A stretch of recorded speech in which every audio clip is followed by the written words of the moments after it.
Introductions. So yeah, my name is Samuel Thomas, and actually the first thing I'd like people to notice on this opening slide is that I'm part of the Energy Efficiency Division in the International Energy Agency, and that actually represents an upgrading in status for the energy efficiency topic within the agency. We've been a division since January this year, and that represents part of the modernisation of the International Energy Agency under our new Executive Director, Dr. Fatih Birol.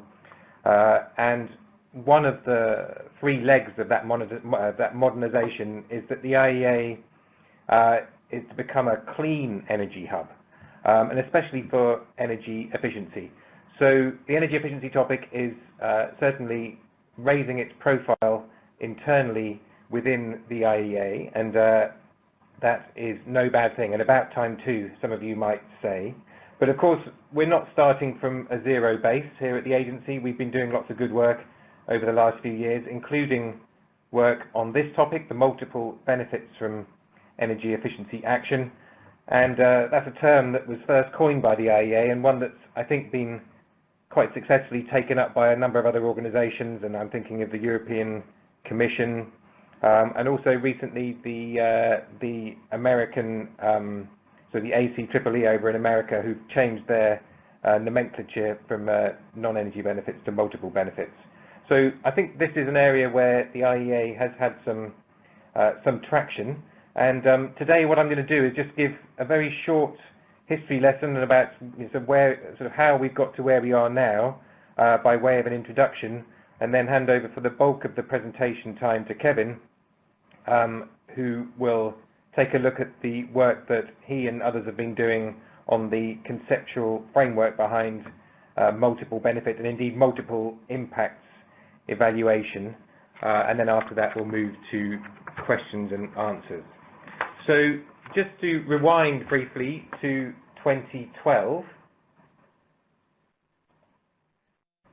and while I was actually back in the UK Department of Energy and Climate Change, the IEA was producing this analysis in the World Energy Outlook, highlighting the benefits that energy efficiency could bring in a number of spheres, and in particular on the macroeconomic side. So here, what you can see on this slide is some macroeconomic modelling of the impacts on GDP of moving from what's called the new policies scenario, so this is announced policies at the time in 2012, to an efficient world scenario in which all cost-effective energy efficiency opportunities are taken up over the period to 2035, and at which point the world is better off in total, about 0.4% in terms of increase in GDP, but with many fuel importing countries significantly better off, and that more than offsets the reductions in GDP that would be suffered by some fuel exporters. So overall, the story is that from a global perspective, and indeed in many individual countries, energy efficiency is good for growth. At the same time, of course, energy efficiency is central to tackling climate change. So take this scenario analysis from another one of the IEA's publications, the Energy Technology Perspectives book, which models the energy technology mix associated with cost-effectively meeting a variety of carbon dioxide emissions constraints. And at the top of this chart, you can see the emissions trajectory associated with a 50% chance of limiting temperature increases to 6 degrees centigrade above pre-industrial levels by 2100. And at the bottom of the chart, you can see a 2 degrees scenario where so you have a 50% chance of limiting temperature increases to 2 degrees, and the wedges between those two lines represent the portfolio of actions to reduce energy sector emissions. And what you immediately notice, I hope, and I will make it abundantly clear now, is that around 40% of the reductions come from energy efficiency, making energy efficiency the largest contribution to abatement over the period to 2050. And in the short term, the contribution of energy efficiency is even more prominent, given its cost effectiveness with respect to other options for tackling climate change. So around 50% of the actions to reduce energy sector emissions are owing to energy efficiency in the period to 2030. But despite these the qualities of energy efficiency, we find that the majority of the cost-effective potential was and still is projected to remain untapped. So most noticeably we see that in the building sector that's the case, but indeed it is the case across all sectors, even in the industrial sector, where obviously the incentives play a lot better in terms of taking up cost-effective opportunities. Well, why is that? Well, I'm sure that most of you are very well aware of the many market failures and barriers that affect the uptake of energy efficiency measures. I'm not going to go into that now in this short introduction.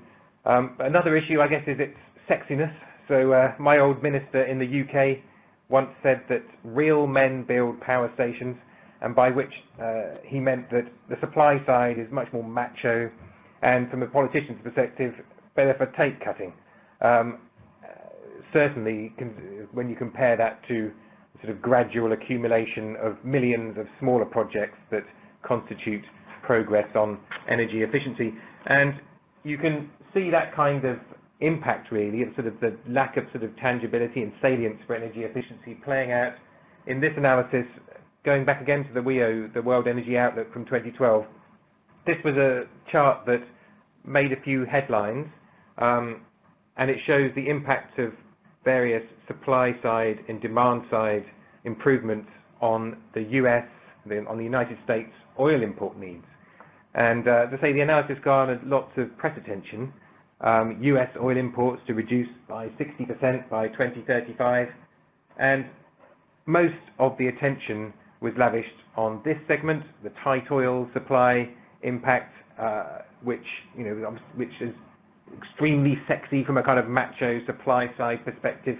Very little focus was on this part of the chart, which is the impact of tightening CAFE standards, so the energy efficiency standards on vehicles in the US, which by the 2030s were projected to be the dominant factor behind that reduction in the US's oil import needs.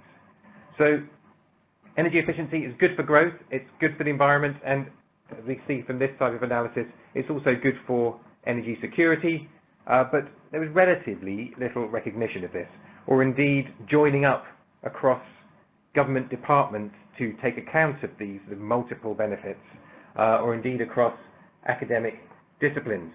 And so it was in this kind of context that the multiple benefits of energy efficiency project was launched to help shine a light on the issue, and this is the kind of flower that became a sort of emblem of the project, and it highlights a number of the economic, social, environmental and security areas in which energy efficiency can play. And as an official in the UK government that was sort of suffering, I guess, in the energy efficiency part of the government labyrinth, I was really wanting to be able to reach out to other government departments, particularly to finance departments, but also out to health departments as well, and the transport department, to be able to sort of show that these multiple benefits to do with energy efficiency were real, were genuine, and were worth combining our forces to try and garner. So this project was kind of taking the first tentative steps in highlighting examples of good practice of countries taking into account multiple benefits, and also in providing guidance to countries on how to go about analysing the impacts. There were 5 workshops held over the period from sort of 2012 to 2014, and it culminated in the publication of this book, which was launched at the IEPPEC conference in 2014, IEPPEC being the International Energy Policy and Programme Evaluation Conference, and it's available for free. So if you follow that link there, or just go to the IEA website, the whole book is now available for free. We didn't focus on all the benefits that are out there in the book. We had 5 sort of core chapters in the book that focused on the macroeconomic impacts, so looking at the types of impacts and the different modelling frames within which you can evaluate the impacts. We looked at public budgets because we were particularly interested in trying to influence finance departments, which looks particularly at the mechanism by which some of the micro and macro impacts then lead through into changes in government spending and revenue gains. We looked at the health issue, particularly in the book on indoor air quality as opposed to outdoor air quality, and the improvements to health outcomes that one can get from retrofitting buildings. We looked at the industry sector, so a private sector focus, looking at the gains to businesses beyond energy cost savings, so whether that's around maintenance and operation savings, around changes to product qualities, around health and safety impacts and environmental compliance. And finally, we looked at the utility sector. So this is about taking account of the full range of impacts of energy efficiency, not just avoided generation, but the avoided transmission and distribution costs, the avoided need for additional capacity, environmental compliance, and the like. So that was the book, launched in 2014, but the work stream didn't stop there. We followed that up with a workshop, again joint with IEPPEC in April 2015, and that was held in this city. And yes, this is Paris, where the IEA is headquartered, and which certainly could benefit from a more energy efficient transport system. At the workshop, which as I said was partnered with IEPPEC, the objective really was to take the work that had been done and bring it more towards the evaluation community and make those sort of joins between policymakers and evaluators, so that, well, in the long run, so that more effective policies might be taken up, and so that evaluation evidence could feed through into better policy making. At the workshop, I think there were a lot of good connections that were made between policymakers and evaluators, and indeed a second day was hastily scheduled during the first day, at which a number of groups got down to discussing how the work could be taken forward, and that work was kind of brigaded into three broad areas of joint work. One was on continuing to develop the conceptual framework around energy efficiency, multiple benefit energy efficiency evaluation. The second work stream was around developing our understanding of what evidence is out there on multiple benefits. And the third work stream was how to improve communications so that those links can be made between the various stakeholders that tend to be siloed either in different government departments or in different academic disciplines.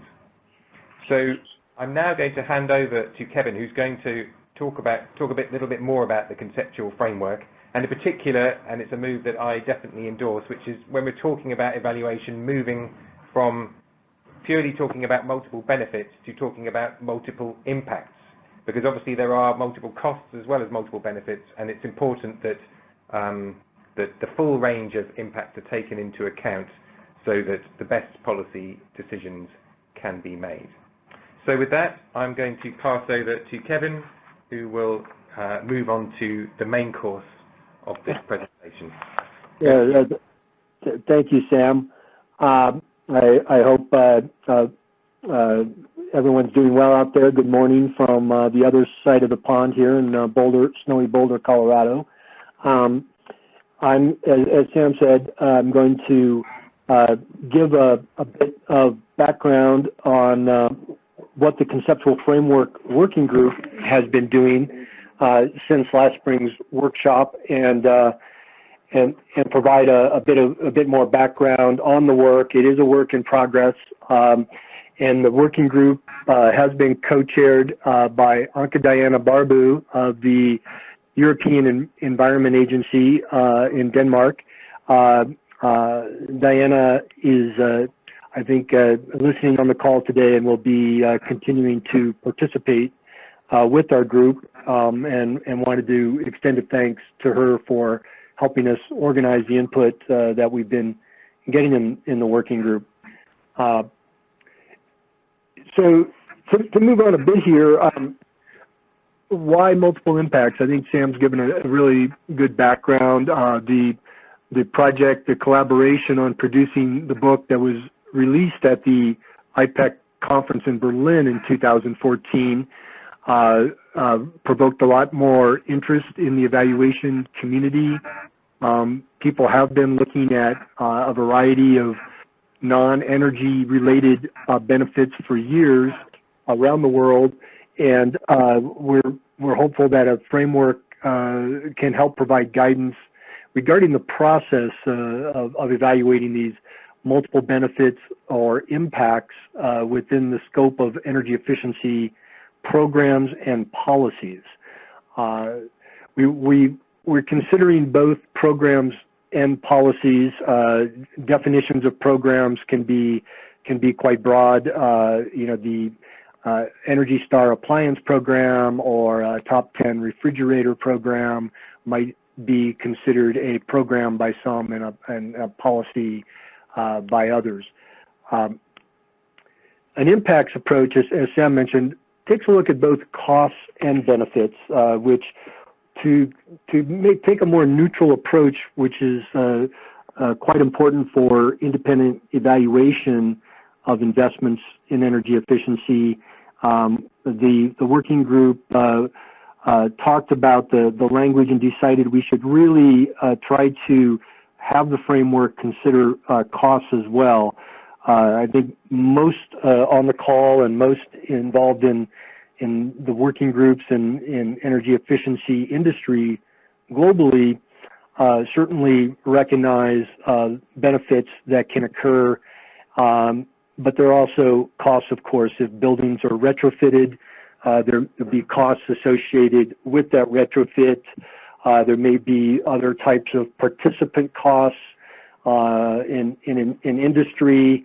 There can be all kinds of costs of retooling if new standards require producers of equipment to produce only more highly efficient equipment. Sometimes these short-term costs are looked at as being very dramatic. We've seen from the slides before, of course, that the long-term benefits generally way more than outweigh any short-term costs. And the goal then is, what is the net societal value of energy investments? And, we can arguably apply this to all energy investments, whether they're supply or demand, and looking at what has maybe traditionally been considered externalities to the cost of producing or saving the energy be included. I think many would agree with the statement here that the cleanest kilowatt hour or the cleanest therm is the one that's not used. I would argue also most often the cheapest, but that's why we look at benefits versus costs, and we have very specific requirements for that in the evaluation world. But the question here on the bottom is, what other benefits or costs to society are due to the avoidance of using energy that result from a specific program or policy? And that's where we get outside the direct energy cost value. As noted in the IEA guidebook and by Sam, there's a wide variety of benefits that can accrue to members of society in various areas. This I think of the floret or the rosette shows a number that are spelled out in the book, and one of the challenges sometimes is at the outset thinking about which benefits and which costs to analyze. So this draft conceptual framework objective is to help policymakers, program funders, and a wide variety of stakeholders, I'd say, involved in evaluating efficiency programs understand the rationale for taking a comprehensive approach to multiple impacts. And really this is, for evaluating policies, programs, and individual measures even, and to promulgate this comprehensive approach in the worlds that they work. We typically look at only a limited number of things outside the energy that's saved.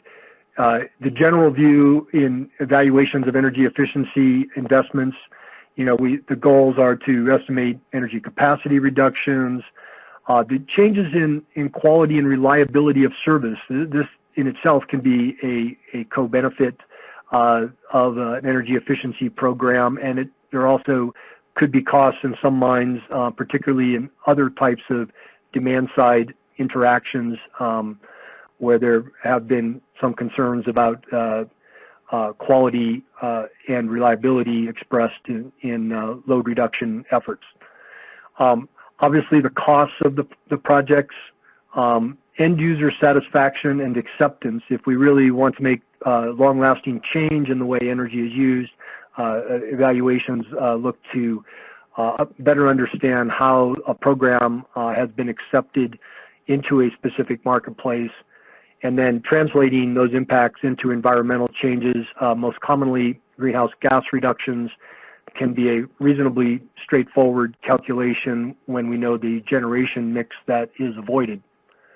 And then highlighted here at the bottom, of course, is this value of the potential co-benefits. So again, fitting this comprehensive approach and identifying co-benefits being one of the keys. So we sought to ask ourselves the basic who, what, when, where, why questions.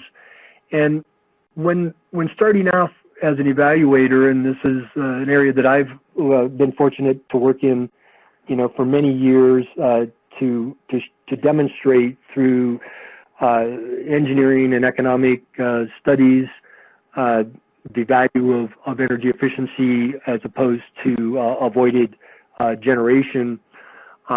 We always try to ask ourselves who, what, when, where, why, and who needs a specific evaluation, who will benefit from the information provided, and kind of why would they benefit? Is it the program funder in many cases? It may be a regulator that requires specific evidence that a program has value, or they're assessing a policy for a government agency.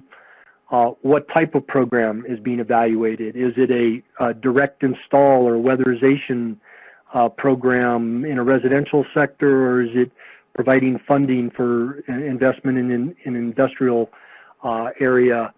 Is it a move to transform an entire market and its supply chain by changing codes or standards, or working in a training realm?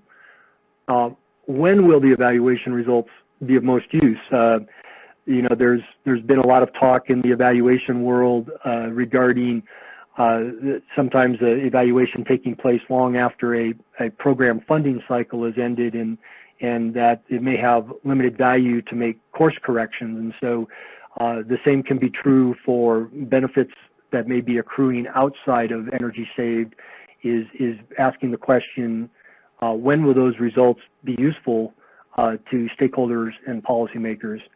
Of course, regulatory requirements in various European member states, countries, or U.S. State governments, where much of the regulation of retail energy is handled in the U.S. So understanding the jurisdiction and what are the regulatory requirements is important to selecting how to analyze the multiple impacts. And then finally, how does an evaluator select the right methodology to assure all these needs are met? So I'm going to mostly explore the when question here in a somewhat altered view of a program or policy life cycle. Many times we look at the life cycle of an energy efficiency policy or program. There may be funding cycles that go 3 years, 5 years, or more, and the question being coming down to when throughout this life cycle do we apply multiple benefits in an evaluation setting. We have a planning cycle. I'll go into a bit more detail on each of these in the upcoming slides. Planning usually is a determination of objectives of why are we making an energy efficiency intervention in a market to begin with, and here's a good time to ask, what stakeholders should be at the table. From there, if in fact we know the baseline well and there's a good understanding of potential energy savings, we may or may not need to do additional market studies or understand resource potential. Again, I'll come back to the resource potential question in a second, but it's key to understanding how to best project ex-ante energy savings. Many programs or policies use the ex-ante or upfront energy savings approach and then later collect additional data and update. So in circle number 3 in the life cycle, it can be considered an evaluation phase as well. Then program design and sourcing of materials, contractors, et cetera, if it's a program that itself installs, is done. Program being implemented, and then we have the ex-post evaluation phase, again, which many of you on this call will be familiar with, and it's the EM&V, or evaluation, measurement, and verification phase that is often thought about in many jurisdictions as the key evaluation phase. So to talk about each of these in a bit more detail, in the planning phase, again, what is the market intervention? Are we talking about changing a building code to produce a certain end? Are we talking about a supply chain intervention? Are we talking about direct install of equipment or education of building facility managers? Each of these can be viewed as I'm using program and policy a bit interchangeably here today, but the objectives of that would be defined up front. And then this is a good place to think about what's internal in terms of, kilowatt hours saved or emissions avoided, and what's external to the direct energy savings, what jobs might be created, what sectors might be touched. Does this program or policy affect education sector, transportation sector, healthcare, or others according to the perceived external benefits? And then making sure that early on at this stage we do get stakeholders from those various industries engaged in the process, and that can be very helpful in defining what data will be needed to help the decision makers that are not necessarily the ones planning the energy system, but ones that are looking at potential benefits in a different area. During this market and potential studies cycle, then, we ask, what studies are needed. Again, do we have a baseline? And in my parlance, I would say that many of these points can apply also to, in addition to energy efficiency, to demand response programs and distributed renewables. The focus here is on efficiency as typically the lowest cost resource that we have available. Again, it's hard to beat a kilowatt hour that is not used. The potential can be defined, and I think from some of Sam's graphics we saw that technical potential, can be is often not fully achieved, but it's the energy savings that can be achieved with products that are currently on the market. They're technically feasible, but not necessarily cost-effective from the end-user standpoint. There may be other challenges with market acceptance. And so we also then look typically to calculate a benefit cost to particular savings associated with installing equipment above a given baseline that exists in the market, and that it proves out to be more cost-effective than the avoided cost of purchasing additional energy, defining the economic potential.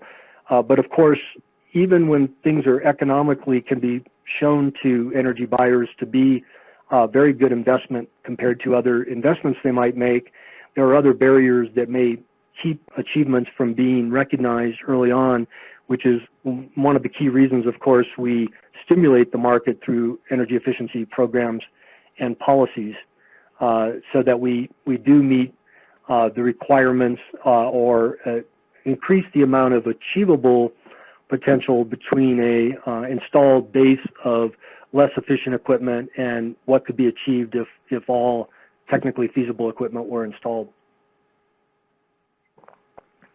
So if we think of these, I guess an important thing to consider would be then what are the other metrics that can be identified early on in other areas? Is there a baseline for air quality that we can define and demonstrate through analysis of energy efficiency potential, how much that air quality will be improved by the reductions in consumption? Is an example in one field where we want to analyze that potential up front to make justification for policy and program spending and to help produce some kind of prediction of what can be achieved in addition to the energy savings. As we go into the ex-ante evaluation phase, we're looking at the kilowatt hours and therms saved. This comes often directly from the potential studies that have recently been discussed. I mentioned a technical reference manual, often measure by measure, whether it's lighting or refrigerators. Each one will have an estimated savings associated with upfront engineering calculations available to individuals in a particular jurisdiction. Then this working with the stakeholders again, here's the key for multiple impacts is what are the impacts on productivity in an industrial setting or job creation in a local environment if we hire people to weatherize homes, et cetera. What metrics do the agencies that outside of energy use, and what data are available to measure these particular metrics that are important in their policy world or program funding world. When we get to the detailed program design, at this point, hopefully we understand the supply chain for a particular product or services, what market intervention strategy would be defined. Those that have worked on many programs, we know that sometimes we work upstream with manufacturers to get new products into the marketplace, with retailers, again, through marketing and education programs, or just a wide variety of market intervention strategies that can be proposed. There should be a solid program theory and logic that describe the expected outcomes, outputs and outcomes from the intervention strategy. In that theory and logic, typically within the evaluation industry, we're looking at the energy outcomes. Sometimes we look at improved customer satisfaction, again, reduced air emissions, et cetera, and only occasionally have we taken this fully comprehensive multiple impacts approach and looked at job creation, looked at long-term health impacts, et cetera, and I'll provide a couple examples in a bit here. Then implementing the program, important that we integrate data collection for all performance metrics into program delivery. If data collection is not occurring throughout the life cycle of implementation, it's often quite difficult to go back, whether it's surveying participants in a program or getting data on sales of particular types of equipment, or even health impacts, assuring that we had a baseline to begin with, and we are collecting data on expected outcomes throughout. We'll have much more difficult time as evaluators doing that after a program cycle has ended. And of course, keeping program funders, policymakers, and stakeholders informed is clearly key throughout the process. Many are familiar with the ex post EM&V process required in many jurisdictions. This provides for accountability, energy efficiency programs, and may be spending billions of dollars in some countries, and breaking it out to where do those funds go, assuring that those avoided costs are real and achieved. This takes those initial upfront estimates and provides assurance that actual performance is independently verified and that those investments truly did produce the benefits intended. So this is again important: establishing baseline, defining targets, developing a monitoring plan, collect and analyze data, report and adjust. Just as important for multiple areas as they are for the kilowatt hour and therm impacts. And so planning throughout must occur. One thing I thought, multiple impacts we don't often get included much. We in the U.S. and sorry to provide a U.S. example here for those of you in other parts of the world. But as we calculate multiple impacts, often they're a bit of an afterthought in our standardized benefit cost tests. We often look at program costs, participant costs, and then we look at what are the deferred generation, deferred transmission distribution, and fuel or operations and maintenance costs, again, as Sam had mentioned. And then externalities, if they're included, sometimes get tacked on as an adder, or these non-market benefits to society or utility customers or other user group may be assessed at a very high level, and only some jurisdictions even would use the net present value of those multiple areas of benefit that are considered external to energy in analyzing the benefit cost of an investment. Again, this example is using benefit cost tests typical in the U.S. for analyzing investments in programs that are regulated at the state level. The analysis test for cost will look different, clearly, in other jurisdictions, member states in the EU, etc. A quick example of a good collaboration with another sector is financial sector. Some data from Great Britain. Here we see some after the fact analysis of average house price increases when homes are made more efficient. This is clearly a benefit to the homeowner, whether that turns over or not. This analysis done by a financial institution in the UK, really demonstrates that homes that had been through the process of getting an energy performance certificate had increased value compared to homes that didn't in similar jurisdictions with other similar characteristics. One of potentially thousands of examples that many of you may have seen or analyzed yourself. But of course, there must be data shared between financial institutions and the energy institutions in order to get this kind of analysis done. Then to bring this to a bit of a wrap here, the key is in any evaluation is prioritizing efforts. There's always going to be trade-offs between how accurate do we need to know specific information for decision makers and other stakeholders versus when do they need the answer and how much does it cost to get the answer at a particular level of accuracy. And here, there's just a couple examples that are more related to the energy. If you're bidding your energy savings at peak time into a wholesale power market, you require more accurate and probably expensive timely data than you would if you were looking at a new program methodology just to see if it's working as intended. Are we getting outputs, or is the market responding? And typically a little less rigor, and we might make some compromise on the cost that's put into the level of rigor in analyzing any of the metrics that have been determined in the planning phase.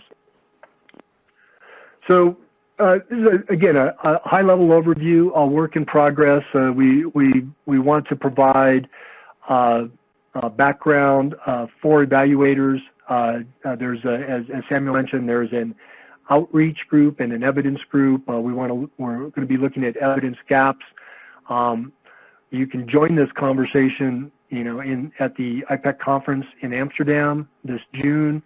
But in your own work on a day-to-day basis, what can you do? And I think is in the planning phase for any evaluation, getting the stakeholders involved and look at expected co-benefits or costs that are hidden costs that may be there in the planning phase, and working with the relevant stakeholders early and often throughout the process, to assure that these stakeholders of interest priorities are being considered, and they're probably keeping in mind that their priorities, for policymakers may not at all be energy efficiency. They may have decision nodes for funding a healthcare program that's on a 5-year funding cycle that's very different, and the data that they need for a decision, if they're going to extol the benefits to healthcare of energy efficiency, we need to assure that we get their metrics included early, and that we have outputs that can get to their decision makers that can affect future funding cycles. And then, of course, cost-effective ways to get the data. So once again, encourage folks to come to the evaluation conference in Amsterdam. This conference is held every other year in Europe, and on alternate years, a comparable event in the U.S. has been going on for 20 years. There will be 4 panels at this year's event focused on various aspects of studies that have looked at multiple impacts and benefits. And then we have one panel in particular that will present evidence and outreach efforts that are ongoing in the working groups, along with a bit more fleshed out conceptual framework here that we're talking about today.